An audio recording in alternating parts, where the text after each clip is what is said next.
The plan tonight was to go through some of the new features of Photoshop, which Brian was going to run through, and then we'll look at the pictures from Penzance. We've got 12 pictures to go through. So for those of you that weren't online for the last meeting, we did say that we're not particularly going to try and stick to the 2 hours of the camera club. We'll just run until we're naturally done, and then we'll end the Zoom call. So we'll possibly be done by about 8:30, perhaps. I know some people were saying 2 hours sat in front of the computer was a bit too long, so we'll see how we get on tonight. But what I'll do, I've just got to work out also how to hand control to Brian at some point. I'm just looking at my do. I hope this works. Yeah, absolutely. I think let me just go to.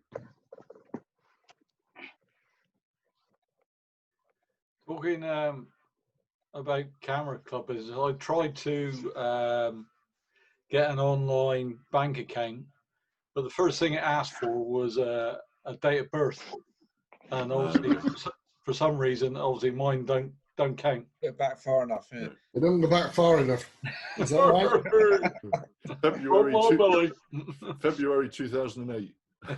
Anyway, so the only way I'm going to do it, I suppose, is go and see the bank, I suppose. But. Well, you know, I'm not sure, because I don't know how you feel. I know this is slightly off topic, but with the government announcements in the past week that, you know, Boris would like things to be more back to normal. Yeah. It looks like he's going to open up football stadiums and rock concerts and all that by October. Now, I don't know whether the Institute would be willing to allow us to resume in the Institute maybe in September.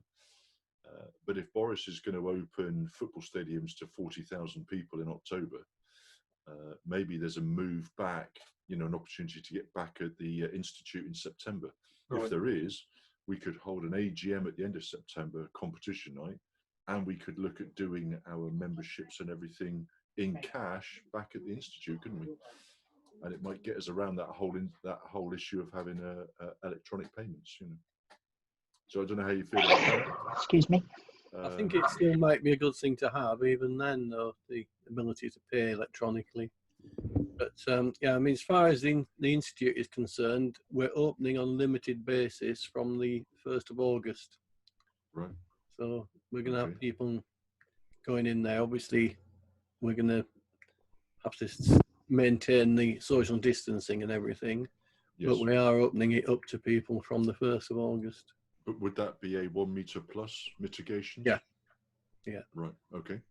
So at 1 meter plus, rather than the 2 meters, we could possibly have, you know, back to almost normal attendance. We would have to look at how we run the competition and the voting, because that maybe would be compromised by the 1 meter rule. But more importantly, how do you eat cake with a mask on? Well, we wouldn't have to wear masks, I guess.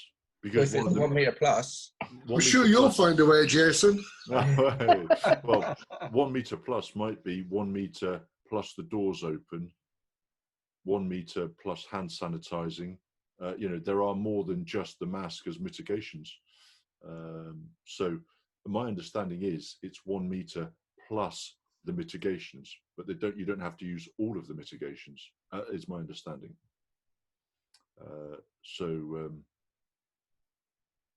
The face masks would be my least favoured, to be honest. And mine. Sorry? And mine. Yeah. I don't know why, because it'll cover most of your face. Yeah, with that and your hat, job done. That hat. If you lot write them down, I'll read them later. But the thing is, I mean, those who wish to wear a mask could wear a mask. I mean, there's no issue there. But you know, it certainly wouldn't be my favoured option. I mean, to accommodate more people, I mean, we could do away with the tables, couldn't we? If you know what I mean, to space people if there's not enough space in that respect. That's Yeah, a good absolutely. idea. That is, because you get to use the middle of the room then, almost Yeah. as if we had a visiting speaker, that sort of Yes. layout. And then you can space them a metre apart. Yeah, absolutely. Yeah, yeah. What's the I don't what's quite... the official word on gatherings then? Has it changed yet then or not? Yeah, well, Brian just said. Well, yeah, certainly from the 1st of August, the shielding ends, and certainly from, I've heard October, but some are saying possibly earlier. They're looking to completely open up, large venues. So, But as it stands today, like tomorrow, we couldn't meet at the institute. No, technically. not Maximum of 10, I think it is at the minute. Right. Okay. Yeah, yeah. So I think that by September we'll be in a better position. I think it's certainly worth aiming for. Yeah, okay. That's something perhaps, I know the committee are going to be getting together again towards the end of August. I can't remember the date now. I think it was about was it the 15th or the 20-something of August? That's something which we'll talk about then as well and see where we are at that point. And then put out an email and a Facebook message to everybody to let them know the outcome. Hopefully by then we'll have a bit more government guidance as well. Okay, so I'm just trying to work out a minute how I hand the screen over to Brian. Let me just go to advanced sharing options.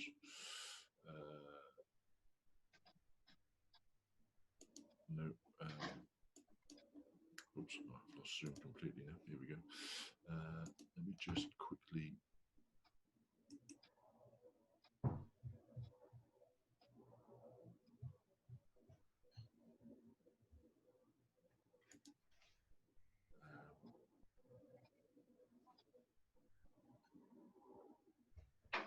Well, one of the options that I've got, I thought I had a screen sharing option, but sorry, not screen sharing. That's Ian, he did it before. Remote control. But I can make Brian the host, which I guess will hand control to Brian. Let me just try that a minute.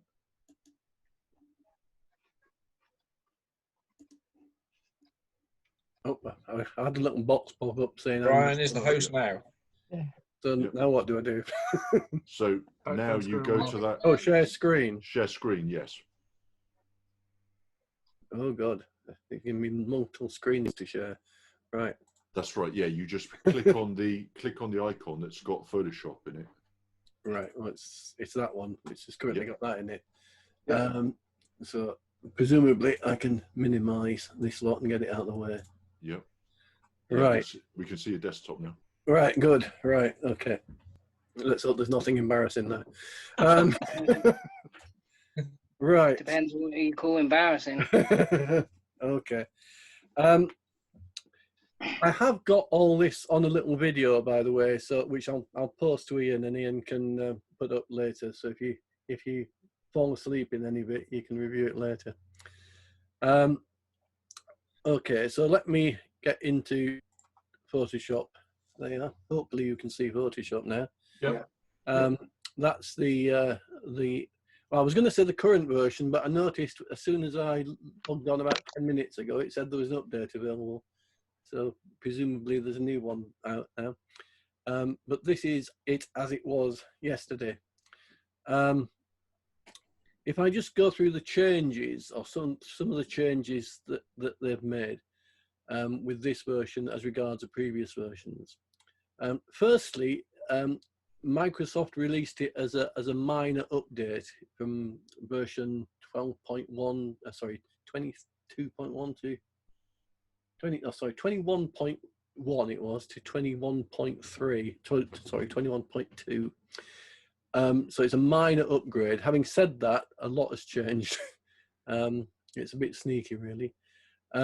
They've done a lot of things under the bonnet, which I won't bother to go into in too much detail.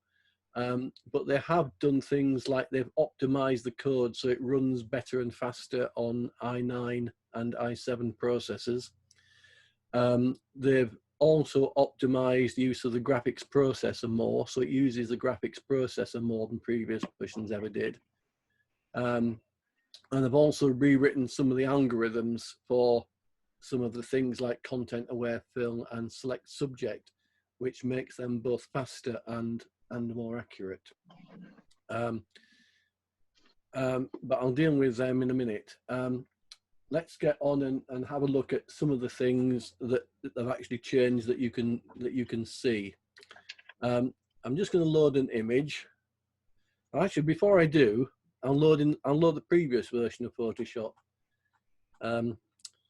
which is here. Hopefully you can see that. This is 21.1. You can tell it's 21.1 because if you look at this little icon here, it's got that nice little light blue border around it, which I thought looked quite nice. They've actually changed that in the new version and got rid of the border. Don't ask me why. They just decided. I think they were trying to match the like the Lightroom icons, weren't they? I think they were trying to get some consistency across the yeah, they've changed all the icons in all of the Adobe products. I liked it as it was, but anyway, if I open that up, hopefully this is running on virtual PC, so it'll be a bit slower than a normal PC, but it does allow me to run 2 different versions of Photoshop at the same time.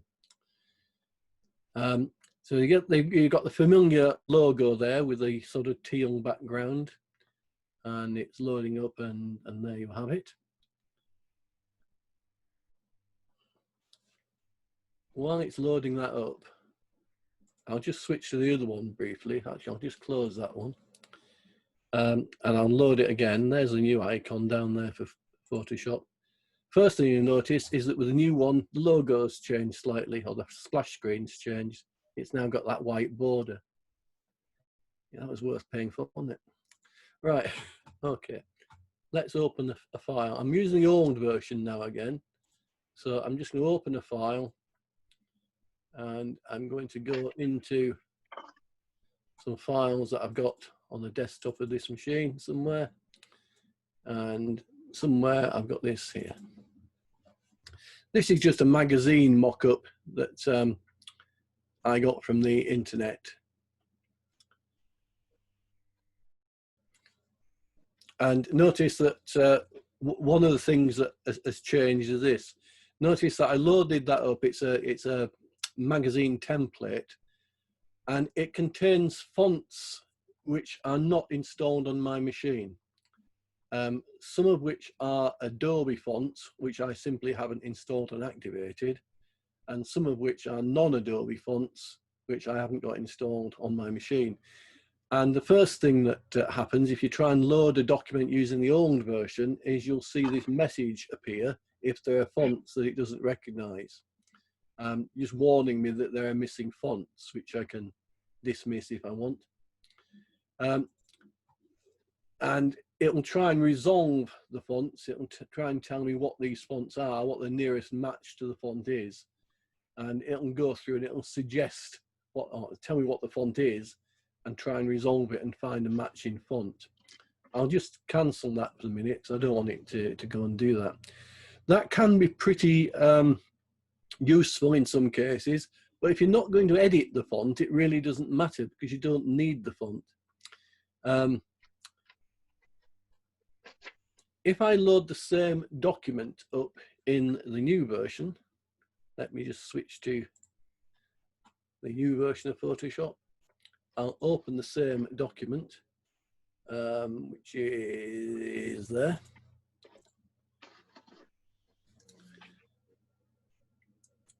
First thing you notice is that there's no warning dialog. One hasn't appeared, even though these fonts aren't installed on this either. Because Adobe have basically taken the view that if you're not going to edit the font, you don't need to know the font isn't there. So they've just taken out that initial warning. Furthermore, if I try and edit the text, if I go in and click on the text, I happen to know that this font at the top is actually an Adobe font because I checked it. So if I click on it and start editing, I can edit it.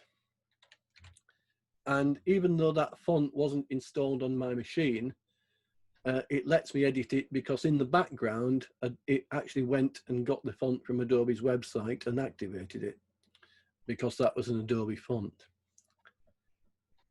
If there's a non-Adobe font, like this text down here, and I click in it, I'll then get the message warning me that that font isn't installed on my machine and to go and find it somewhere else. Or I can use Adobe fonts to find a matching font, or I can download the font from a third party. But I don't get any warnings now until I actually try and edit the text. So that's changed. Not a major change in many cases, but a change nevertheless. No, that's all right. Yeah, I can see it fine. Yeah, so all right, all right. Yeah. Oh, I can see it fine on mine. Yeah, phone's fine. Yeah. Okay, so that's one thing that's changed regarding fonts. Let me get rid of that. Don't want that anymore. So close that. Oops, don't want to close the machine. I want to close Photoshop. Right, so I'll go back to Photoshop itself, and I'll just close that document. I won't want to save it. Another thing that's changed regarding fonts is what Adobe like to call font matching. That's the ability to try and determine what font something is from a piece of, from a non-editable document, if you like. If I open up this document here, that's Jackie's National Trust membership card, as you can see. If I wanted to find out what font this was written in, this is non-editable text. It's a flat file. There's no text in there at all. If I want to duplicate this font, what I can do is I can go to my selection tool, draw a box around the text I'm interested in, and go into type match font. And what Photoshop will do is it will go through and it will try and identify what font is contained within that box. And you can see it's basically suggesting these are the fonts that most closely match that piece of outline text.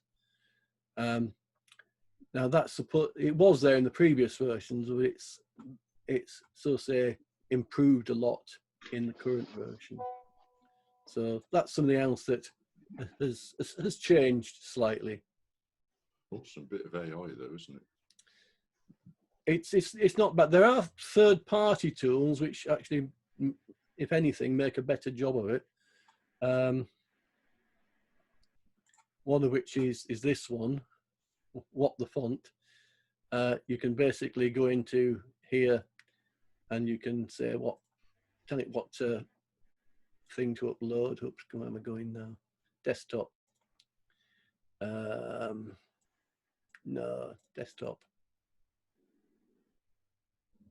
Desktop, right. Demo files. There we go. So if I tell it to find that, get this little box out of the way.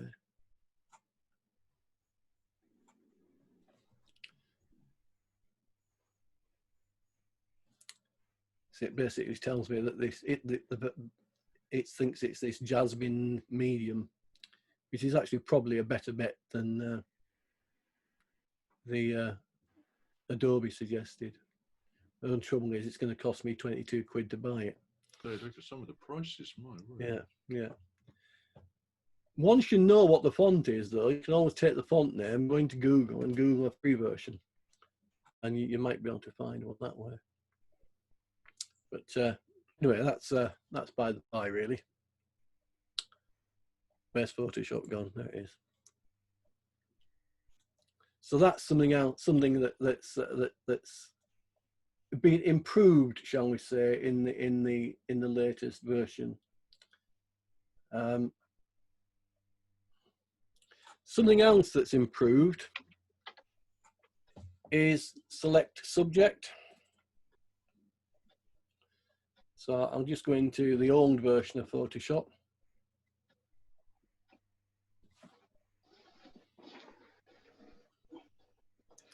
Just to show you what the difference looks like.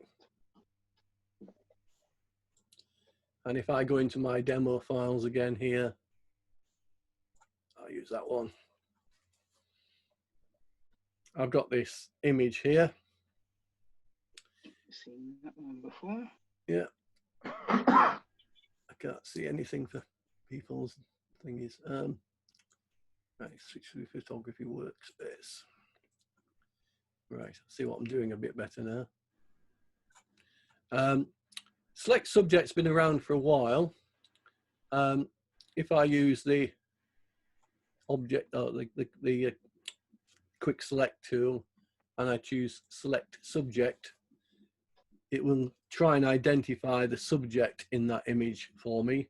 And you can see the little ants, flashing ants. If I press Q to bring up the quick mask, you can see the areas that Photoshop has tried to determine which are the subject and which isn't. And you can see that it's not done a bad job of selecting the girl from that background. There's some obvious errors. The bit between her hair down here, it's a weird brush, but never mind. It's actually picked up the whole area here and included the background between her hair. It's also included this rock here in the foreground and a little bit of the sort of rock underneath her foot there. But you know, it's not too bad, and it wouldn't take very long to tidy that up. If I switch to the new version and I open the same file, and I'll do the same thing. I'll choose the quick selection tool and select subject. The first thing is it should be a bit faster. And the second thing is the selection is a bit more accurate. You can see it's down there with the space between her hair. It's not included this rock here in the foreground. It's still got this little bit under her foot there, but generally it's, you know, it's a bit better job than previously, and in some cases it's a lot better. It deals with complicated backgrounds much better than it used to. If I give it a more complicated one,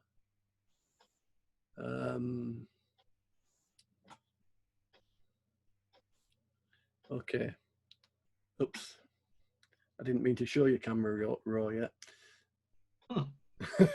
Well, too late.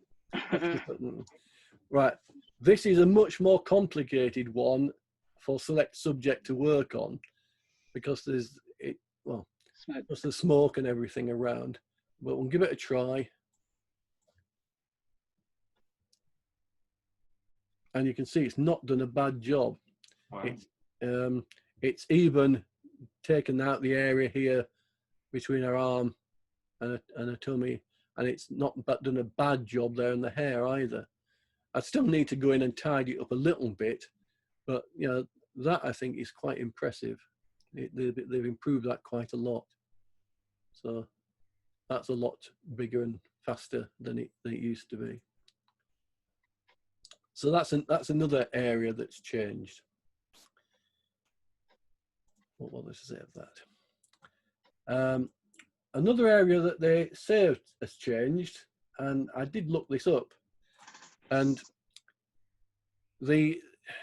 according to some of the reviews, this changed in the latest upgrade, but I did this in the previous version and it worked in there as well. So I'll show you what I'm on about. If I open up an image again, I'll take this one this time. Okay. I did camera raw again, isn't it? Never mind. I'll just ignore that for the time being. Right, so we've got this image here. And another thing that they've changed is content aware fill. If I just More like it. do something like, I don't know, That'll do. Right. I just want to leave some white edges. Okay. You need to click content aware fill. Oh yes, I'll tick content aware film. Oh no, I don't. I want that. I don't want to choose. I want it not to do it. Right. Right. So I'm left with that. I could have done it there, but let's suppose I want to get rid of those white bits. Apart from clicking that box when I did it, then obviously one way of doing it, which you've always been able to do, and the way which is you can choose the lasso tool or the polygonal tool, and you can select an area like that, and then you can just do edit, fill, and choose content aware, and it can go off and it'll do it. And generally it makes a fairly decent job of it by sampling the areas around and filling in, and which it's done. You can also do multiple areas. If I use that again, let's say I want to get rid of this thing here and get rid of some of this crap over here. I can sort of highlight an area like that and sort of go around and get rid of those bits there. And then I can go in here and get rid of this bit of, highlight this bit of paper as well by holding the shift key. And then just doing the same thing. Edit, fill, content aware. And it can go off and it will do both of those, hopefully, simultaneously. So you've always been able to do that. The trouble is that you don't have any control over where it samples from. And sometimes it includes bits that you don't actually want it to include. So if you want more control of where it actually selects from, I'll just undo this lot and go back to the original image. If you want more control over where it actually samples from, you can control that.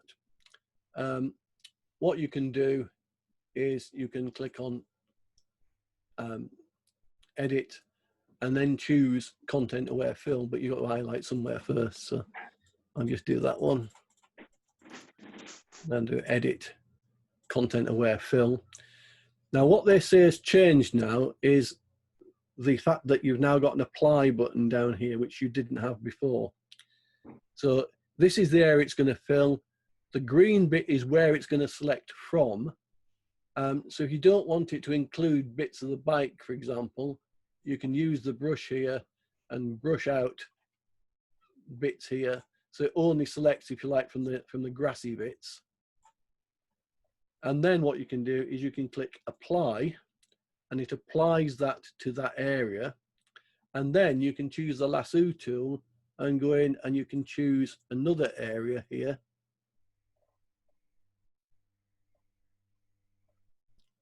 I won't bother about accuracy. And then you can do much the same there without having to come out of this.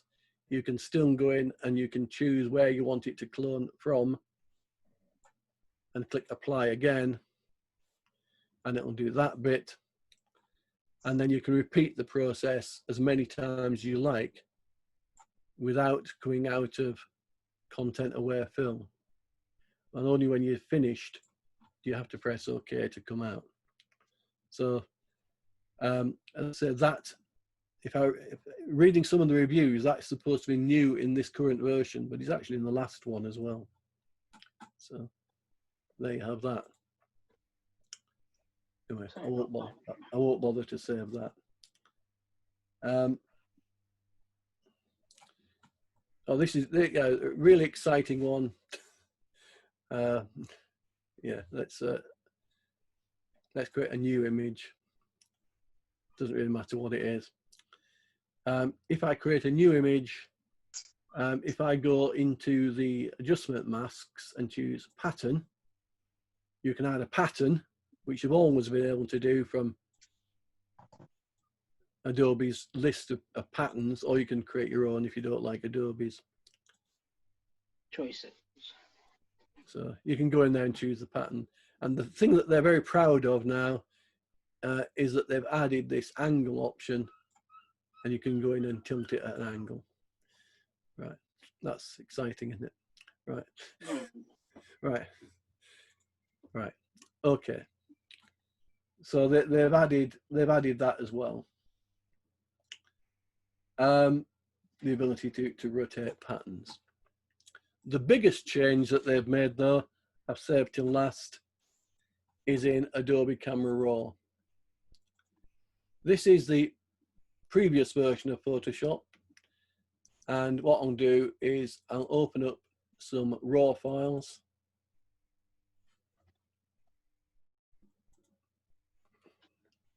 I won't click on the PSD file. Tell you what, I'll get rid of that as well. Right. I'll just select the raw files. I've just copied them, haven't I? Bugger. Right, okay. Right, try and select them this time without pressing the Alt key. 2, 3, 4. Right, that'll do. So I'm opening those raw files, and this has now opened these files in Camera Raw. You can see at the top, this is Camera Raw 12.2.1, and this is typically what you used to get if you open the files in Camera Raw. You've got this little bit down here, your film strip, where you can see all of the images you've loaded if you've loaded multiple images. You've got the toolbar across the top with quite a few tools on it, and then down here you've got your adjustments divided into various groups. You've got your basic tab and your curves and your detail and HSL and optic, not optic, sorry, lens corrections and various things in here, which you can use. And this is what it used to look like. And you could obviously go in here and you could edit a file. You could go into the basic adjustments, for example, and maybe tweak the exposure a little bit. I'll just do a few things to this one. Maybe reduce the highlights, increase the shadows, add a bit of texture, clarity, and dehaze, and obviously apply those changes to the image. You've got the option then to open the image or to cancel. You can also use this button here to switch between sort of before and after views. And if you want to do other things, you can go into the other options and maybe onto the sharpening or other things in there. So that's the way that Camera Raw used to look. You can alter the size of the box as well using a little button here, and you can sort of drag it in different directions as well if you want to try and make it fill the screen a little bit better. So that's what it used to look like. Let's go to the new version. If I open up the same files, I'll get rid of the XMP file again.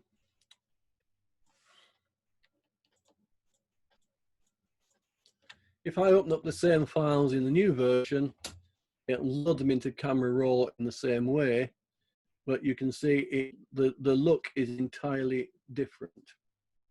I should have reset this before I came in. But you've now got the film strip down here at the bottom rather than at the side. You can change that if you want. You can right click down here and you've got the options to view the film strip vertically, wherever it is. Film strip orientation, there we go. So if I change to vertical, it appears down the side here. You've also got the option there to show the file name, which you can switch on and off, and show the ratings and color labels, which you can switch on and off. I quite like the film strip at the bottom actually, so I'll put it back so it's at the bottom. I suppose it depends if you're doing a portrait or a landscape. You can turn that round and have it whichever way you like. So the look is different. You can also alter the size of the window just as you did before by using the little arrow key at the bottom or by pulling the sides. One thing that you have got you didn't have before, up in the top here, you've got a toggle full screen button, which makes it fill the entire screen, which is, yeah, a nice little touch. The other things that have changed, well, you haven't got a toolbar across the top anymore. The toolbar is now down the side here, and some of the symbols have gone and different ones have appeared, and the little tabs you had going across here are now arranged vertically in these little sort of fly out bits. You've still got much the same detail as you had before, but with a few changes. So if I open up the basic tab, for example, that looks very similar to what you had before. And just as we had before, you can alter the exposure, alter the highlights, the texture, the clarity, and the dehaze, just as you did before. So once you're in there, it's really not that much different. If you click on the curve option, by default, the basic tab closes and the curve one opens, and it shows you your curve tool, and then you can go in and do the whatever you want to do in there with your curves tool and totally wreck your picture.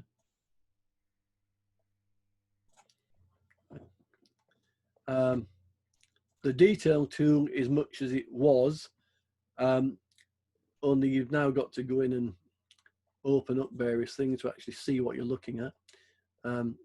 So the sharpening, for example, you now have to click on, got to go into detail. You've got to open sharpening before you can actually see the sharpening tools.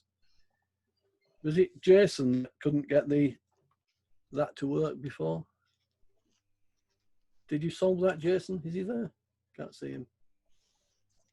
No, Jason. Yeah, I did get it.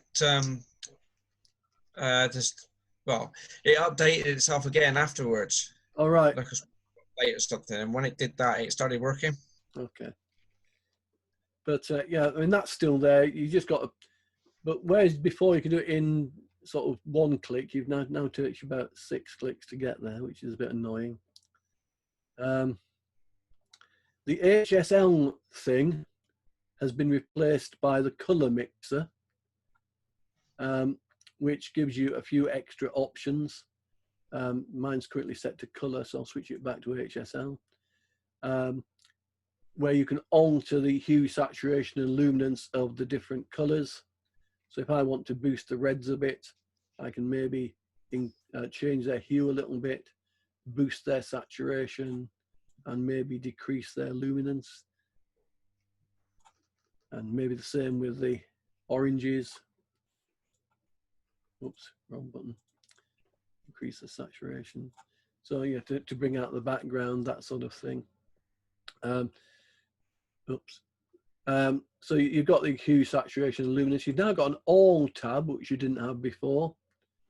You can click on the all tab, and it shows you basically the hue, saturation, and luminance all on the screen together. You don't have to keep flicking from one to the other. You've also got the targeting tool. So you can use a little target, choose a color, and then sort of move the mouse up and down on the screen to adjust. In this case, I'm on the saturation. So I'm increasing or decreasing the saturation of that color that I targeted.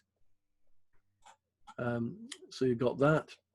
That hasn't changed much. But what you have got here in the color mixer is you've got the ability to change from hue, saturation, luminance to just color. And then you can choose which color you want. So you can choose reds, for example, and then you can play about with the hue, saturation, luminance of the reds. I'm not quite sure what advantage that gives you. What does clicking that do that you couldn't do by going into HCL and moving the reds button. Anyway, I asked the question because I don't know the answer. Split toning hasn't changed much, so I won't bore you with that. Optics is where your lens corrections now live. So you've got your fringing and stuff in there. You've got geometry, which is, you know, changing your perspective and such like. That's in there. Effects is where vignetting and grain live. And then you've got the calibration, which version of the processing does it apply, basically. I won't worry too much about that. But those things now live in there. If you don't like the way these panels behave, by the way, you can change them. If you go into this little tool at the top here, you can open up your camera raw preferences, and you can see here I've got my panel set to be responsive, which basically means if I open a panel and it can't show all of the tools and all of the panels I've got open without me having to do loads and loads of scrolling, it'll shut some of them and it'll decide which to shut. Alternatively, I can have single, which means that every time I open a new panel, it automatically closes the one that I was using.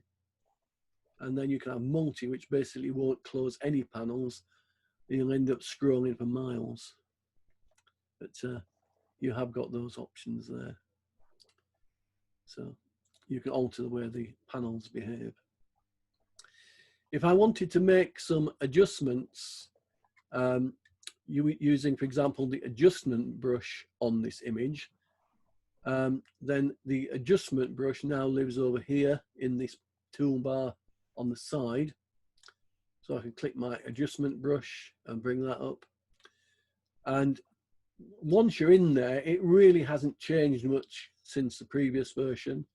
So I can go in here, and if I want to reduce the exposure on the, increase the exposure on the face a little bit, for example, I can highlight the face and alter the exposure, and it'll just affect that bit of done. And obviously I could tweak any of the other things that I wanted to tweak while I was there, and make a right mess of this image. You can switch on the mask so you can see what you're doing. You have got this option here to reset the local connections, corrections rather, which used to be on a little options panel in the previous version, but it's now on this little button here. That basically, if you click it, selects all, puts all of these sliders to 0, and starts afresh. By default, if you alter these and you come out of the adjustment brush, I'll talk about coming out of the adjustment brush again later. But if you come out of the adjustment brush and then go back in, the settings that you had are carried on. And that applies if you go to a different image and such like. These images persist, or these settings rather persist. If you would rather it reset the image, or these settings, every time you go into the adjustment brush, you have got the option here at the bottom to reset these sliders automatically, which you didn't have on the previous versions of Camera Raw. I'm not sure it's a good idea, because I often like to make some changes with the adjustment brush, keep the settings, and then go into another image and apply the same settings. But yeah, it's there if you want to use it. To come out of the adjustment brush, it's no good pressing the little hand tool like you used to do in the previous version, because that just moves the image around.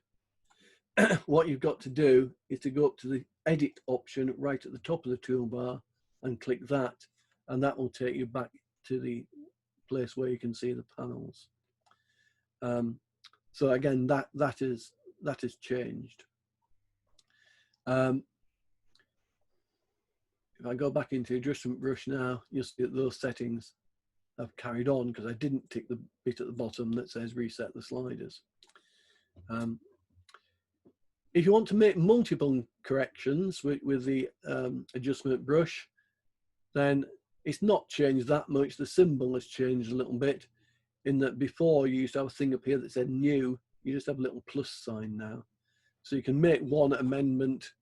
You can go in and make one amendment with a brush, then switch to a new brush and make some different amendments, and go in and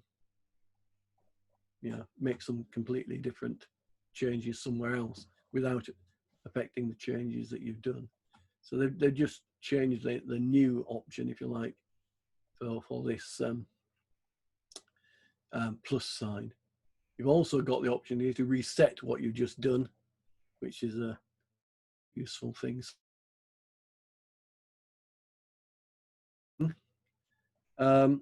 If I go back to the adjustments, then you'll see here that these little panels, some of them have a little eye next to them now, which is lit. By looking at which ones have got the eye lit, you can see where you have made changes. So you can see here I've made changes on the basic tab, the curves, the detail, and the color mixer, but I haven't changed any others because the little eye isn't highlighted. If you want to see what it looks like without those changes, you can just click on the eye and hold it down, and it'll take those changes off temporarily, so you can see what's changed on that little tab. So that's quite a useful little feature. You also got it when you're in there actually as well. It's there. So you've got that option, which again I think is quite nice. Let's just close that tab back up again. If you hold down the Alt key, notice that these change to reset. So if, having pressed this button, you decided that, well, you really don't like the changes you made on that tab, you can always hold down the Alt key and choose Reset Basic, and it resets that tab and sets everything back to how it used to be. Notice that when you hit the Alt key as well, you've got a reset button down the bottom, which resets everything. So you can reset that there. The other thing, I suppose, the other major change that they've done in Camera Raw is in presets. You've got this little option here now for presets over in the toolbar. If you click on that, it lists all of your presets. And by default now, all of the presets that you have in Camera Raw are shared with Lightroom if you've got Lightroom installed. Any presets you installed into Lightroom will appear in Camera Raw, and any Camera Raw presets that you've added will also appear in Lightroom. So you can see all your presets listed. And as in Lightroom, if you go through and you hover the mouse over them, you can see what effect those different presets have on your image. So you've got all sorts of presets. Most of these come from Lightroom.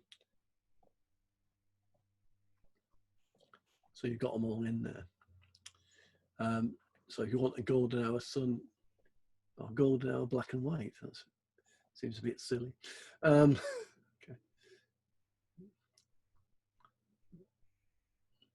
Try golden hour light. There you go. So I've applied a golden hour light preset to that image. Something else that they've added though in the new version are ISO adaptive presets. What I'll do is I'll just cancel that to come out of that. I'll load in some new images.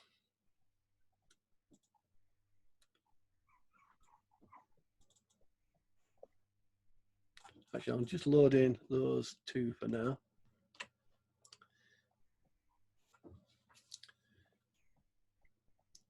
Okay, so these are two images of a plant that I took in the garden the other day. It's purple loosestrife, in case you're wondering. And I thought it was. I know you knew. I took more or less the same picture at different ISO settings. Now, it doesn't have to be of the same picture to do this, but as the plant was there and wasn't going very far, I used it. This one here, I don't know if you can see here, it was shot at 100 ISO. And this one here was shot at 800 ISO. It's the same plant from a slightly different angle. I didn't have it on a tripod or anything. But as I say, for what I'm going to do, it really doesn't matter. The images could be two completely different subjects. It really doesn't matter. I've got, oops, you can see that's ISO, high ISO from the grain there. Okay, and that's the other one. Anyway, I didn't really mean to zoom in, so I'll come back out. So what I'm going to do, just to demonstrate these ISO adaptive presets, is I'm going to select both images to start with. So I've got both images selected. I'm just going to make some general sort of changes. So I'll up my exposure a tad, and you can never go wrong with a bit of clarity and dehaze. So I'll add that. I'll put my numbers that I know. So I'll put each at 20, and I'll put the exposure at half a stop. Right. I'm not going to overdo it. That'll do. Right. So I've just gone in and I've changed the exposure slightly, and I've changed the clarity and dehaze on both of those images. If I select that one, oops. If I select that image, you can see that those are on there. And because I had both selected, if I select that image, it's got exactly the same settings. I'll select them both again. And this time, I'm going to go into the detail option. And I'm going to go into the noise reduction. I've got both selected currently. So again, I'm going to change this to something I'm going to remember. So I'll maybe change that, the noise reduction to 25. And the color noise reduction also to 25. I'll keep it nice and simple. So I'm applying the same noise reduction now to both images as well. But just to be different, I'm going to click on that first image. And because that's at a lower ISO, I shouldn't need as much noise reduction. So I'll change the noise reduction down to, let's say, 5. I'll do it both so I know what I'm doing. So I've changed the noise reduction only on that first image down to 5. So if I click on this one again, the one shot at 800 ISO has got a noise reduction of 25. The one shot at 100 ISO has got a noise reduction of 5. But the details for the exposure, that's been changed exactly the same on both. So I've got two different images shot at different ISOs with slightly different changes made to each one. So what I can do now is I can select both images, go into the preset tab and save these settings. I go to new preset. I'll give this a name like Brian's ISO adaptive test. Right, really isn't all what they call it. So I'm going to create a new image, a new preset rather, with that name. I'm going to put it in the user presets so I know where it is. And you can specify here what is going to change, but I'll just leave everything selected. And I'll make sure this thing at the bottom here, create ISO adaptive preset, is ticked. If that is not available, then either you've only got one image selected, or both images have got the same ISO settings, or both images have exactly the same changes made to them. But here it's allowed me to tick it, so I'll tick it and I'll choose OK. So that preset has now been saved. So I'm going to throw away these images now. And I'm going to go back in. I'm going to open all of those this time. So there's all my images. that's that first one. That's the one we had before. And if I go up here, oh, where are we? You can see this was ISO 100. None of the changes have been applied to it because I haven't applied them yet. But that's the same as the first image I loaded. I just noticed there's a B on it. Anyway, that's the second one I did. Again, it's just as it was loaded in, nothing's changed. And I've also got one here shot at 200 ISO, one at 400, one at 1600, and one at 3200. What I'm going to do now is just select them all, and then I'm going to go into my presets and scroll down because the user ones are at the bottom. That's not the one up at the bottom. There it is. Brian's ISO adaptive preset. So I'm going to click on that, and because all the images are selected, it should apply it to them all. And there it is. It's just applied them to them all. So if I go back and look at one of the images now, let's come out of my presets and go back to my settings. You can see that's the first image that I altered before. And you can see now it's got a noise reduction of 5, which is what I set. And the clarity and dehaze have both been set to +20, which is what you'd expect because that's what I set it to be. If I look at the one shot at ISO 400, you can see that's got the clarity and dehaze settings as I specified, with the noise reduction set to 25. If I click on the one I shot at 200 ISO, you can see that's got the clarity and dehaze set at 20 as I specified, but the noise reduction has gone to 12. What Camera Raw has done, it's worked out what the noise reduction should be based on what I told it to use at 100 and 800. So it says, right, if at 100 it was 5 and at 800 it's 25, then I'll make 200 12. And if I look here on the one shot at ISO 400, you can see that it's made that 18. The one shot at ISO 800 is where I set it. It's obviously set to 25. If I click on the one shot at 1600, you can see that that is also at 25, as is the one at 3200. It doesn't go beyond the limits that you specify. So if you set the maximum noise reduction to be 25, it doesn't matter if the ISO keeps going up, it will not change it above the maximum value that you specify. And I think that's about it. Yeah, that's awesome. Thank you. That Camera Raw interface is looking more and more like the Lightroom interface all the time, isn't it? It is. It's looking more like Lightroom, yeah.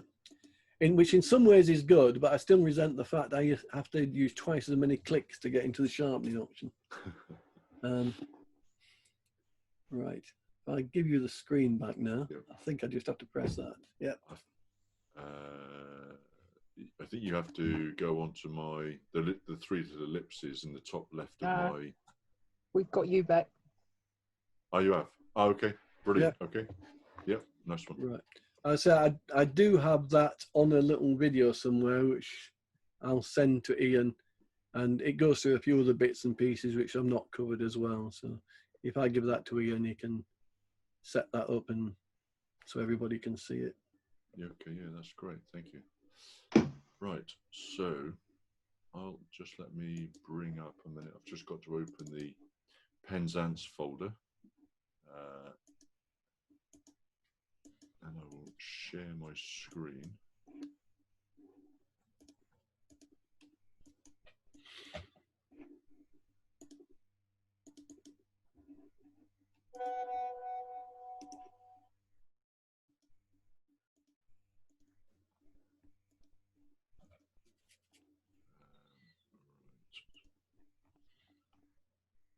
Who's got a glass of wine? Matt, I think.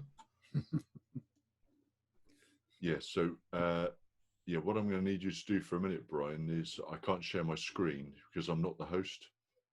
Up in the top up in the top right-hand corner of my box there, you should have 3 little ellipses. And if you click on that, you'll get a menu in yours. You should be able to transfer the host. Your voice is gone. Darren is host now. I've just got come up in the corner of my screen. Right. Okay. Yeah. Right, yeah, I've got it now. Yep, I can now share. Brilliant, thank you. So I can now go to that one Okay. and share. Yeah. Okay. Should Got I it. see that? Yep. Okay. Yeah. I'll bring up number 1 a minute. So can you see that one all right? Oh, you can see all of them. Can you not You see can this at the one? moment. Ah, You can okay. see all the pictures at the moment. Right, okay. 1 second.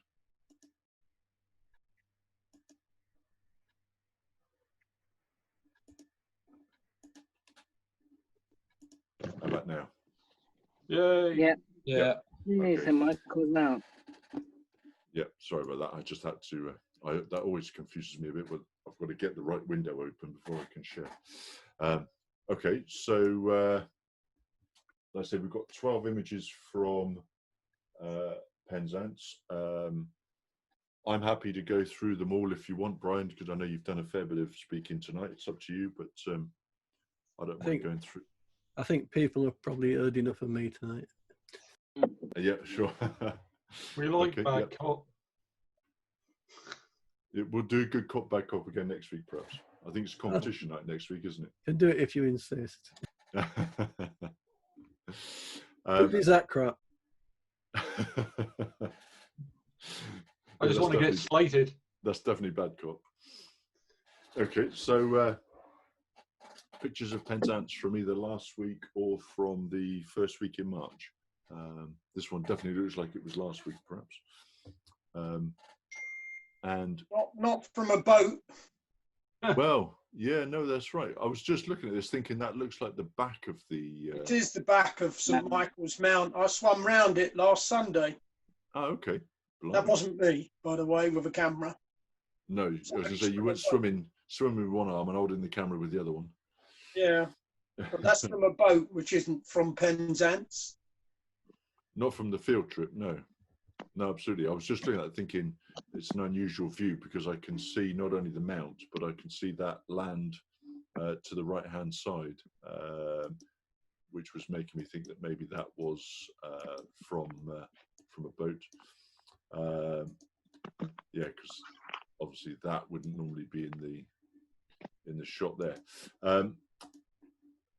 So it's certainly cropped right in. We're very, very close for you. You've got a little ribbon of blue at the bottom here, just giving a little bit of a framing element at the bottom of the picture. But that super zoomed in view sort of does almost obliterate everything else apart from that small slither of land on the right hand side. And there's a slight contrast difference, giving a little bit of separation there. But that looks like, as Ken said, taken from a boat with a zoom lens as well. And it's compressed the background. It's brought that land on the right-hand side up really close to the mount, which then does give the image a little bit of a flat look. We don't have that sort of vanishing point, sort of tailing off into the distance and giving you that look of that sort of three-dimensional look as the land tapers away into the distance. Exposure looks pretty good. I mean, it all looks pretty well exposed. Those the brickwork at the top is looking pretty sharp. You can see a lot of the detail. So the exposure's been handled pretty well. The composition, like I say, I'd probably prefer that to be out a little bit and just have a little bit left and right to give a little bit of separation. So if you had a similar piece of land like that to the left-hand side, it would push the mount forwards, and the land behind would recede back, and it would give you a bit more three-dimensionality to it. But it's an obvious subject. You know, it's obvious what the subject is. The theme was Penzance. I'm just not sure that it meets the criteria for the timescales of when they were taken. But It doesn't meet the criteria. Full stop. It's not Penzance. Well, Doesn't have to be of Penzance. It has to be taken from Penzance. Okay. If that was taken from Penzance, it must be a pretty good lens. That was shot with my 300mm L, and it was shot from the harbour wall, and Brian was standing beside me when I took it. Oh, right. Blimey. Because that really does look like it was taken from a boat, doesn't it? No, it wasn't taken from a boat. Oh, no. What I'm saying is it's so zoomed in that it looks like it was, you know, from a... Right, so that was my 300mm prime, and it's only been slightly cropped. That's all. I've not had anything else done to it. And that was on a crop sensor camera? Yes. Right. Blimey. Yeah, so about 450, 480 mil, something like that. Yeah, roughly. Canon. Yeah. And then a little bit of a crop as well. Blimey. Yeah. It certainly held the detail well from that distance, isn't it? Well, I say, Brian was stood beside me when I took it, so he was a witness that it was taken from there. That was literally right on the end of the harbour wall. I guess the one thing you don't get, though, when you use a telephoto lens in that way is you don't really get any foreground subject, because it's too close to the camera to get focus on anything in the foreground. And with it being a prime, you can't zoom in or zoom out either. So no, indeed, absolutely. No, you're stuck with the aspect that you get. Yeah, absolutely. Okay, thank you, Jason. Okay, so this is your next one. No, it's not. Sorry, my mouse is playing up. That's your next one there. Okay. Nice black and white. Yeah, right. Yeah, it's got some good tones in that black and white. We've got, my eye initially is drawn to the ends of these walled pillars because they are very, very bright. And you've got that reflection which just changes the angle slightly and almost gives a slight sort of arrowhead, that slight angle pointing from right to left, then does draw your eye through the image. The fact that they're closing up as well as you go down through, I think does lead your eye in quite well.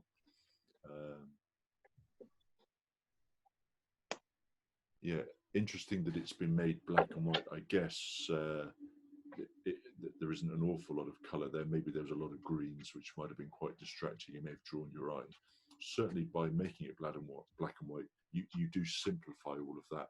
It becomes more about the composition, and you almost have to work harder in black and white to get the desired composition, because you don't have any form of colour to guide the viewer around the scene. We've said many times in the past that colour can be a powerful tool to draw the viewer's eye. When you then remove all of that, you then have to find compositional elements that will guide the viewer through the scene, and that's been done quite well here. It's a very, the way it's been presented, it's a very arty type of image. I guess the photographers left it permanently, presumably they've left it intentionally quite bright. There aren't any deep shadows as such. You've got these sort of blackened areas, which I guess might be seaweed or something, but overall it's got a very bright feel to it, and it maybe doesn't speak Penzance. If I didn't know it was taken at Penzance, you wouldn't know that it was taken there. It's a bridge by the harbour, isn't it? I guess so, yeah. Yeah, is this near to the Ross Bridge? The causeway type of thing. On the causeway, yeah. But this one belongs to Bruce. I don't think Bruce is online. Are you, Bruce? No. No. No. So we can't ask Bruce anymore on that one. But yeah, it's an interesting shot. It's a well seen shot and presented, you know, in a very artistic way. In a Brucey way. Yeah, in a very Brucey way. Yeah, I quite like the way he's left this little bit of detail down in the bottom, just down here. That just breaks up that white area and just adds a little bit of detail to that reflection. I think that's quite nicely done down there. Okay, let's go on to the next one. So this is the next one.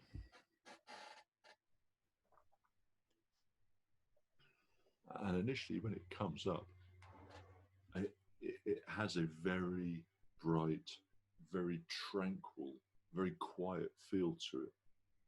A lot of blues. Yeah, some awesome blues. And good separation in those blues as well. The way that the blues have been rendered in the photo, you know, and sort of subtly post-produced. The boat here on the third, both in a third and up, you know, the reflection, almost the join of the reflection of the boat is kind of lying on that third up from the bottom, and then the boat a third of the way in from the left, and that rope sort of leading a bit further over to the left. Does have a lot of impact. It is in a really good position, but it's been taken at a very good time of day, so to make the most of those reflections, very, very strong reflections. Obviously the stillness of the water helps with that a little bit, but you can see some thought has gone into the composition. The harbour wall is kind of through the middle, but I don't mind that, to be honest. I like that little bit of detail with the cloud. You get to make the most of these masts coming up and a little bit of negative space above, so nothing's really tight to the edges of the frame. You've almost got the same amount of space above these masts as you have below this boat, so it all balances out. It's really nicely done. The whites are looking. You zoom nice in and into crisp. the boat's name, you'll see why it's a nice picture. And number 3, oh yeah, belongs to James. Yeah. Yeah, absolutely.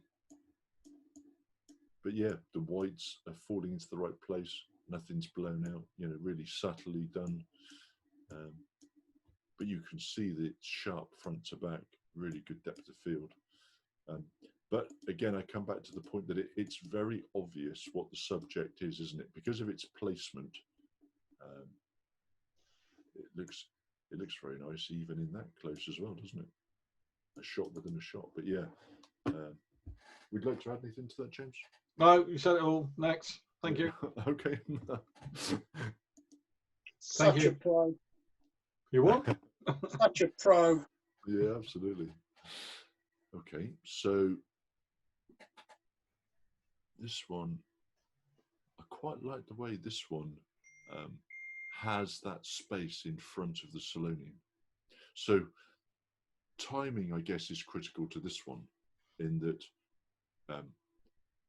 you can see a little bit of the movement there. You can see a little bit of the wash at the back of the ship there, and you've got this little bit of a wave at the bow as well. So that's given you some implied movement there, but also the fact that the photographer has done it just as the boat is past St Michael's Mount.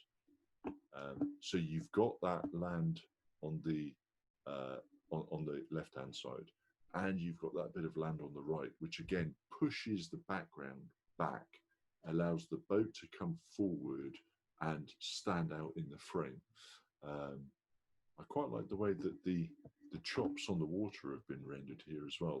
That texture that we get in the foreground is quite different to the texture of the sky. So you have some separation between the top and the bottom of the frame. Although again we're looking at different tones of blue, the texture in the foreground, and then that smooth rendering of the sky, I think just adds a little bit more as well to the image. But a good exposure. I like the composition. I like the fact that the boat has somewhere to move into in front of it. And it's a very natural thing to look at the distance and see it not as contrasty as the foreground. So that's a very natural looking thing. You'll notice quite often when you look into the distance on a sunny day, distant objects are of a lesser contrast than foreground subjects. So it's been presented in a very natural way. It does, it looks really nice, this one. And obviously Penzance. And this one, number 4, is Brian. Yeah, that was taken standing next to Jason. So okay. That shows the difference between the 385mm lens. Well, yeah, absolutely, because that's, yeah, we can see the angle. Whoops, if I can get my mouse to stop that, we can see the angle, yeah, to the back of the. Yeah, right. Blimey. That's incredible. So, what were you using this one, Brian? Sorry. That's shot with the 85mm. 85 on a full frame. Yeah. Yeah, right. Yeah. Was that? Did you have a model there then? Did you? Not this time, unfortunately. Oh, only Jason. Was the boat? It was manoeuvring forwards, wasn't it? Yeah, it was. It sort of did a sort of turn as it does coming, and it's just sort of turned and then coming into the harbour. The harbour wall's just off shot, basically. Off to the right. Yeah. Yeah. Right. Yeah. Yeah. Awesome. Right. The next one. It's that one. I'm just going to zoom in a little bit. I didn't know this shop was in Penzance until we went there back in March, and I guess in the daytime you can walk past it and you don't really notice it, but at night it's just the most amazing colours, and it really stood out back in March. And it was really the first time I'd noticed it. But look at those colours, that's unbelievable, isn't it? So I'm guessing this one was from back in March, maybe. We'll ask the photographer in a moment. But it's a tricky shot to take because you can't get very far back. There are shops at the photographer's back. It's quite a narrow road. And cars. And cars, yeah. That was the problem I had, was the cars are parked on the side of the street next to nearest the photographer. So if a car is there, you've got a very small gap, hopefully, to shoot between them. And then you've got all the issues of exposure and that, because you've got a very dark sky, so obviously at night you've got the bright lights of the shop. But I really like the way that the colours have come out in this one. Really nicely done. But also when you look at the light that's falling on the pavement outside, to get that with all of those wonderful shadows coming from the bars in the shop windows there, that's really nicely done. Really good exposure. I like the composition. Like I say, you are limited for composition here because of distance, proximity to the shop, and I imagine this is a fairly wide angle lens. Absolutely right, putting it up in portrait mode so that you get to make the most of the height of the building.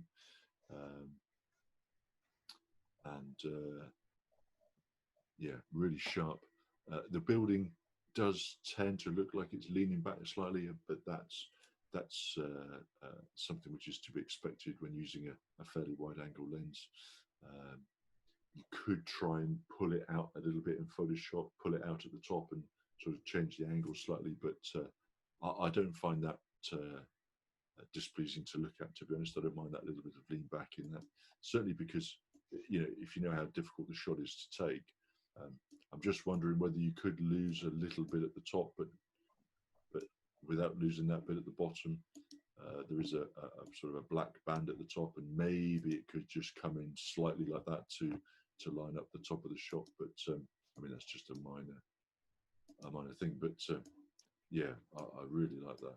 Really well taken. Really careful consideration taken with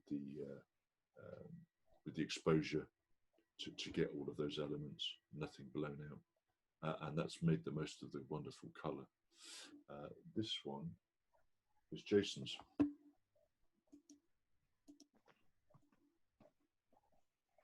Right, Jason? Yeah. Yep. Shot it pretty much as wide as I could, I think, with a 10mm. So I wanted to keep all the detail in throughout the whole building. It's literally from the floor right up to the ceiling. Yeah. The wider I took it, the more I could get in. Yes, and the lower you get as well, the easier it is, isn't it, to get the height. Yeah, and this one does look like you're pretty low. You're almost just above the level of that step. Yeah, he was quite low. He was probably like half the height of the tripod would fully extend to. Yeah, it's probably around that height. Yeah, I think I might have been with you actually when you took this one. Quite possibly, or you was shooting the other gallery with all the lights yes. on it. Yeah. Because I took a shot similar to this, but waited till some cars were coming down, and I got sort of the red and white streaks through it. But I don't know that really added anything to it. It kind of obscures some of those wonderful colours. I quite like it done like this, where you've not got anything else coming into the frame. I really like that. Yeah, that's the advantage of a 10mm lens. It gives you that perspective where you can get the whole shot in, the whole building in that shot. Yeah, no, that's great. Again, I guess you've got to know that shop is in Penzance to know it's Penzance, but I guess it's kind of a bit of an iconic shop, isn't it? It's one I didn't realise was there before we went on that trip. Because I can't remember the last time walking around the streets in the dark down there. No, right. Well, you take your life in your hands, don't you? Yeah. You've got to be in a group. Safety in numbers. Right, so this is the next one. Let's have a quick. I'm just going to zoom in a little bit on this one. Just want to have a quick look at some of the details. Love the bottom of that boat. The contrast that gives, being in brown like that. Let's see if I can zoom out. Oops, sorry. Zoom out. There it goes. So, yeah, when it came up on the screen, my eye was drawn initially to the boat, obviously, because... Sorry, everyone. I'm going to have to say goodnight. I've got company just arrived. Okay, Brian. Good night, Brian. Okay. Brian. Catch you soon. See you, Brian. Bye. Bye. Bye.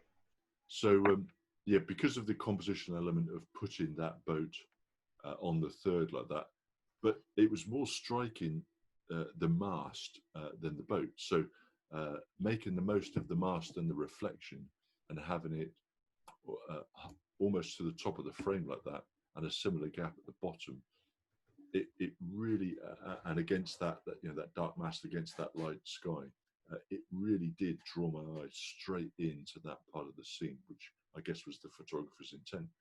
I like the way it's been presented in the portrait orientation to make the most of that height, because you've got not only the height of the mast, but the reflection also extending down into the image, which gives it a nice bit of balance as well. I like the way that the Solonian and the white boat there on the left-hand side of the image are helping to balance out the main subject.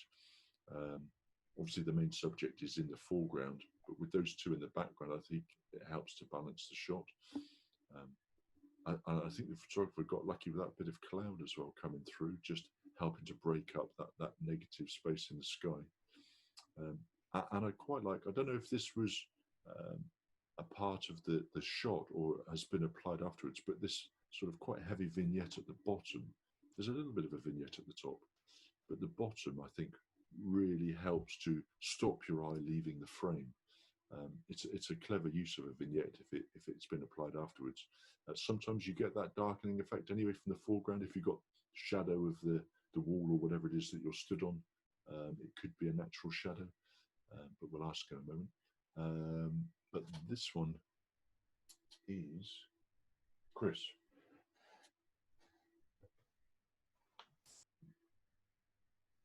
You're on mute, Chris. Can you hear me now? We can. Okay. Yes, I took this one underneath the bridge, and I was actually underneath the road, as it were. So that gave me a natural darkness all around it. And it was a wide angle lens. So I'm assuming that that helped with the vignetting. I haven't put that on. That's how it came out. That's just brilliant. a bit of touching up, but that's how it came out. No, that's worked out really well for you, hasn't it?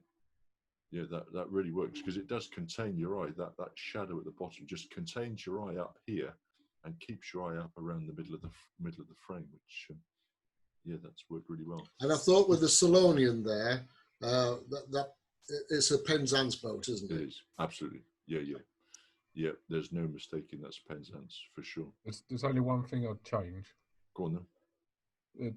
When the image is smaller like that, it looks like almost like a sensor spot Just on the right hand side. No, on the right hand side, above towards that mast that's closest to the edge. When you zoomed in, it was a seagull, but when you see it at this sort of size, it looks like a bit of a. Oh. Yeah, to just the to the right-hand right side there, of the mast. above the. No, keep right on the right edge of the frame. Oh, that. Yeah. It's not a seagull, is it? I don't know. I see what you mean. Yes. Yeah, I think it's a seagull, but because it's so close to the edge of the frame. Yeah. Just there. Yeah. And when the image is smaller, it just looks like a bit like a spot on the image. Yeah, absolutely. Yeah, it's something which you have to look out for. So it's just here. Yeah, that's a fair point. It really depends, though, how it's going to be presented, doesn't it? The image. Oops. Sorry, I can't come out of this. That's a fair point. I never saw that. So yeah, we'll take that out. Sorry, my mouse is playing up for a minute. I'll see if I can just move on and. Sorry, I have to come out of there for a second. Go back. Just do that again a minute.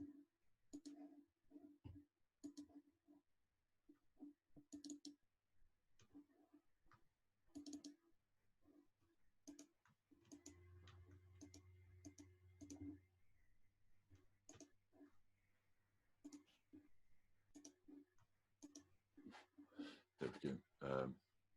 Yeah, it really depends how it's going to be presented. If this was blown up large in a print, like you say, you might leave it there. But yeah, I see your point now. And when it's this small, it does look like a little speck. But yeah, no, it's a good point. Okay, so this will be your next one.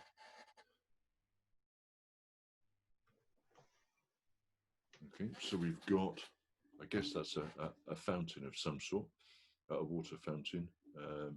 In normal times, it looks like a sort of water spout.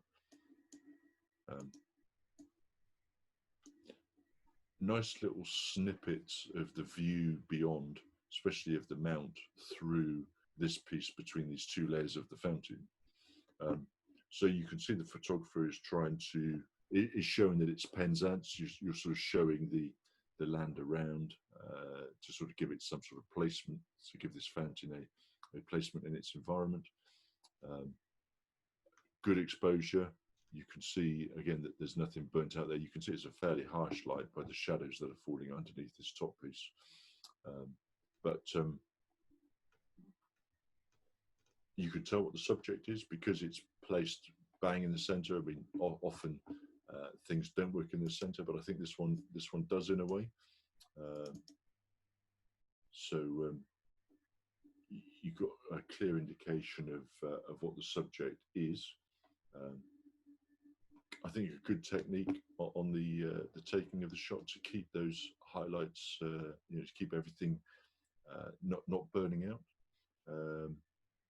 It's perhaps not the best time of day to take this sort of shot, let's say, because it looks like it's in fairly harsh sun. But again, if you're there on a field trip and you're kind of limited to the time that you can take the shot, then I think the photographer's made the best of it. So compositionally, we can see that we've got a large depth of field and we can see all the way into the background. That I think works better than trying to do a shallow depth of field in this case, in which case you would lose its placement. But I think that maybe there's a slightly different angle. I guess this angle was chosen because the mount is being placed between these two elements in here. But it does give you this house on the left-hand side, which you could possibly lose in a crop, but it's difficult because then you start to lose some of the fountain. I guess there is no other angle to take that where that house isn't there. Maybe if the mount was positioned on this side, so the photographer moves this way a little and shoots the mount through there, then you maybe wouldn't have that house. But I don't know what else then was on camera, right? You know, what else? Or take it in portrait mode. Or take it in portrait mode. Yeah, absolutely. Yeah, I certainly wouldn't want to see any more of the foreground because of this concrete. But you could perhaps have a little bit of the plain blue sky, even though it's not an interesting sky. I think that if you were to have it something like, you know, if it was a shot something like that, and a little bit more room at the top, yeah, it would just be nice to see that gone. As soon as it is, you're just left with this wonderful view through this hole. You've got these sort of fairly exotic trees here in the foreground. Yeah, I think it's just a shame that that house is there. But so this one, number 7. The reason it was it's mine, Darren. Yep. The reason it's taken like that is because I like the mount through it. If you go to the right, there's a post.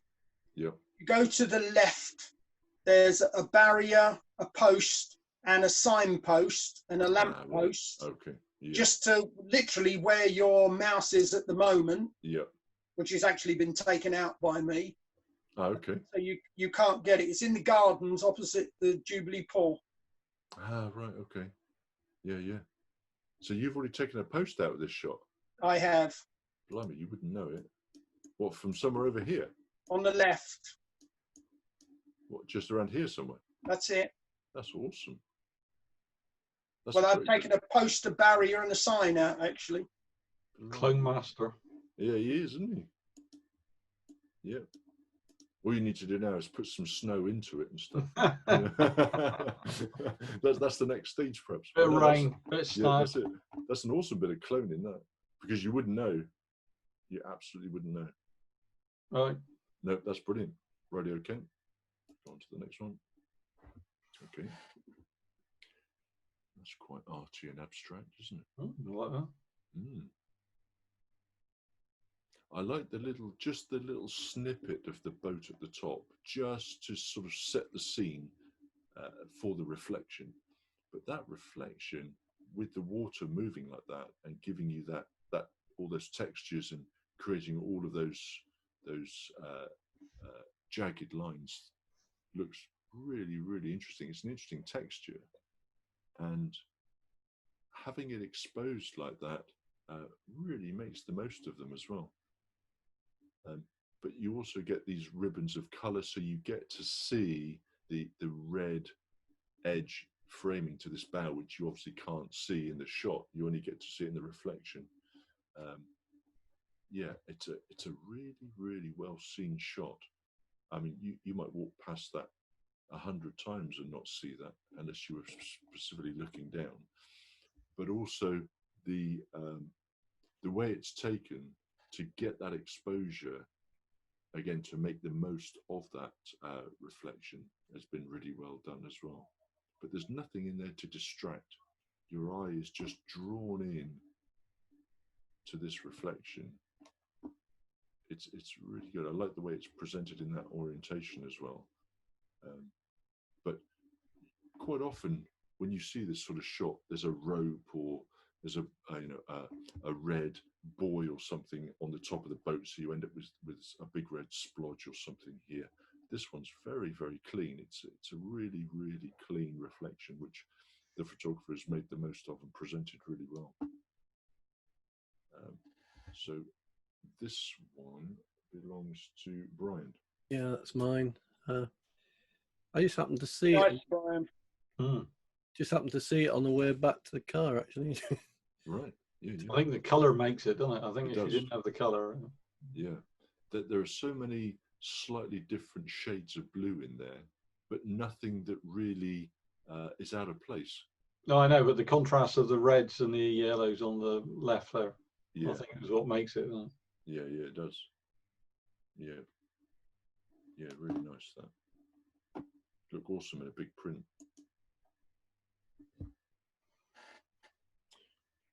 Right, so this is possibly then the same bridge that Bruce photographed, perhaps. It is. Yeah. So a completely different shot of the same bridge, probably done on the same night, which I always find quite interesting. The different ways in which people see the same object, and this one done so that, again, a bit like Ken's shot, where you get to see little snippets through the subject. So it's obvious that the subject is the bridge, with these little glimpses of the view beyond through these three little windows, if you like, on the world beyond. A lot of foreground subject with all this green algae and seaweed. The bridge then sort of cuts right through the center of the shot, and then you've got the negative space above being broken by the lampposts.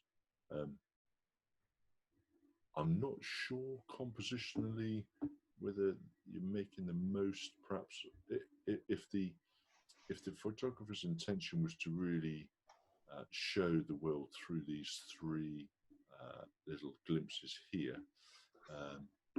I think possibly it could be sort of, you could lose a little bit of that foreground, still have some of it, and maybe crop in a little. There's always a difficulty then with the lampposts, of course, and do you need them? Just get Ken to clone it out. Yeah, absolutely, Ken could clone them out for sure. But you could perhaps even come in closer to the subject and almost lose those completely and be right in here, because then you've still got some interesting foreground in the scene. You get that reflections, really strong reflections still from those vertical pillars, and you get to see a little bit more of what's going on through those little windows. Whereas when you then come back, so you I think composition, you make a stronger image when you come in like that. When you then come back, there is then, everything is just slightly smaller, and everything is much further away from you. And I don't know that you perhaps need quite so much of the foreground, but it's only a point of view. It's in terms of sharpness, good depth of field. The highlights have been handled really well, and everything is nice and sharp. And this one belongs to Chris. Yeah, my intention was to split the scene into three different colours: blue, the golden hour, and the green.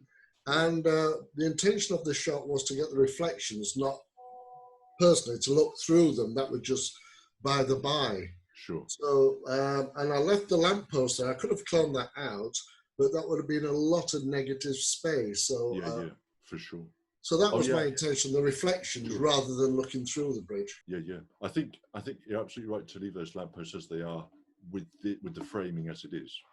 Absolutely, because they just start to just fill that negative space. As you say, there would have been a lot. But you see, if their intention is the reflections, well, they end all the way here. They end quite high up. Yeah, try 16:9 crop. Yeah, so you could do a letterbox crop through there, or let's say the reflections end about there, don't they? They're ending up here where this.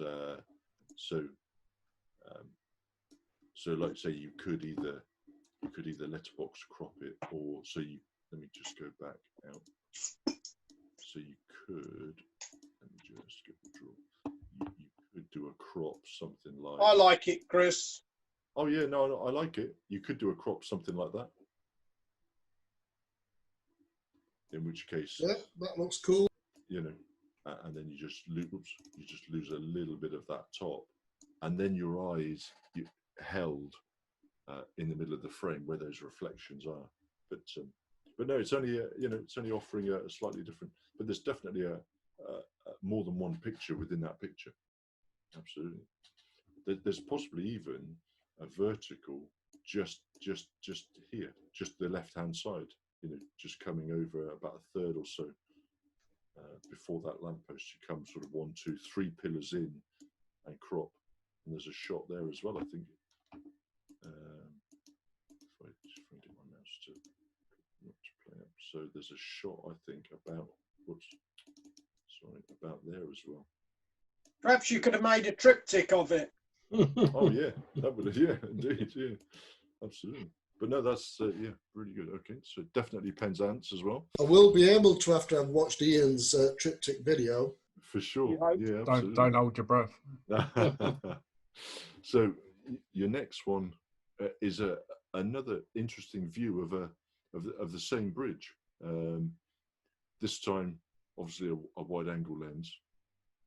Really like the low-angle perspective, getting really close to the water, and being able to see through the shallows here to the stones and the pebbles in the foreground. Again, another strong reflection, and with this one, the way that the bridge curves in from the top and the reflection comes all the way into the bottom corner on this left-hand side, you get this very strong lead, bringing the viewer's eye in to the wall at the far end, and then almost back along this reflection with the church tower and this other tower here, and back to this foreground. So you've got these two lines where the photographer is sort of controlling your eye in here and here, both sort of leading you in and back around the frame, and this interesting area in the foreground, which sort of catches your eye initially and allows then your eye to come in and wander through the scene, sort of in this circular motion. You know, this one here brings your eye in as well, stops you leaving the scene at the top. You know, you've got all of these elements which are keeping the viewer's eye from leaving the scene. So I think that's compositionally it's done really well. The reflections are all handled really well. That's yeah, good exposure, good detail. Can't see the picture. There's a load of drawing all over. Yeah, absolutely. Yeah. And my mouse keeps playing up, and I'm gonna have to come out of this one again in a second. But for some reason this just stops. I can't get rid of the lines. Let me just come out for a second and go back into that one. But yeah, that really does look. It's compositionally a really strong image, I think, and it does work really well. Let me just quickly go back to screen sharing. Let's show that. So, would you like to add anything to that, Ken? It's not mine. It's mine. Oh, it's James. Sorry, James. Sorry, I've got. I'm not as good as James. I wouldn't dare say that. No, that's why I said it. Sorry, You said it all, mate. Fine. Next. Yeah. Okay. And so your last one is that one.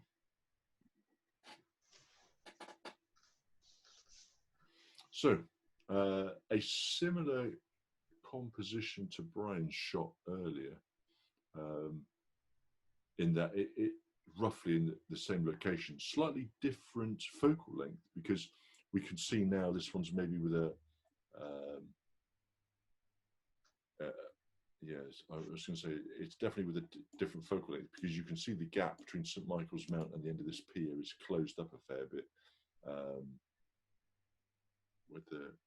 Be interested to know what the focal length was on this one. it does look like, although the photographer, it does look like the photographer is maybe slightly further to the right when it was taken. But I guess the main point with this one is that it, when we compare it to Brian's shot earlier, is that it is far more static.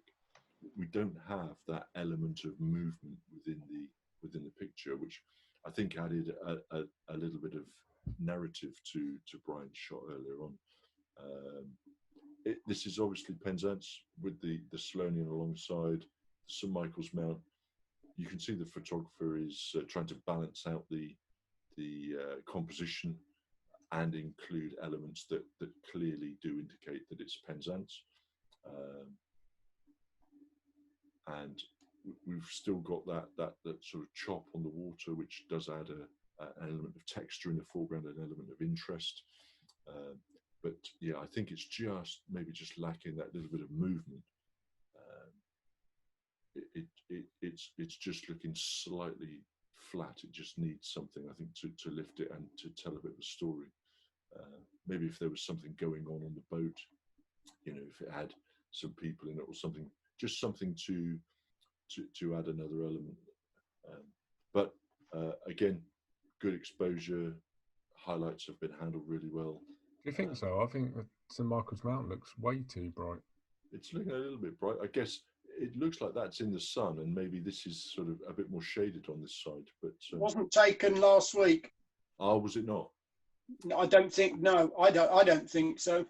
You haven't seen cloud in any of the other shots, have we? No. No, I didn't know whether this was late on and whether the cloud No, was up. there was no cloud there. Ah, okay, right, okay.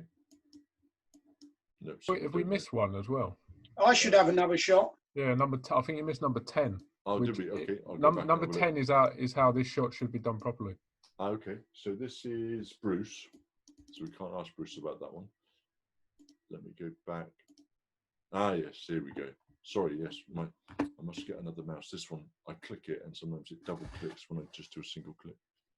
Yeah, so, yeah, in a similar way to Brian's, now we've got the movement. So we've got that little gap at the front, so you can see the boat has got somewhere to move into down along the harbour wall. We've got a little bit of wash at the back, so you can tell the engines are running and it's, you know, it's in motion from left to right. And as you say, that the sky is quite clearly different in this one. But when we go into it, lots and lots of detail. I mean, look at the detail on the side of that ship.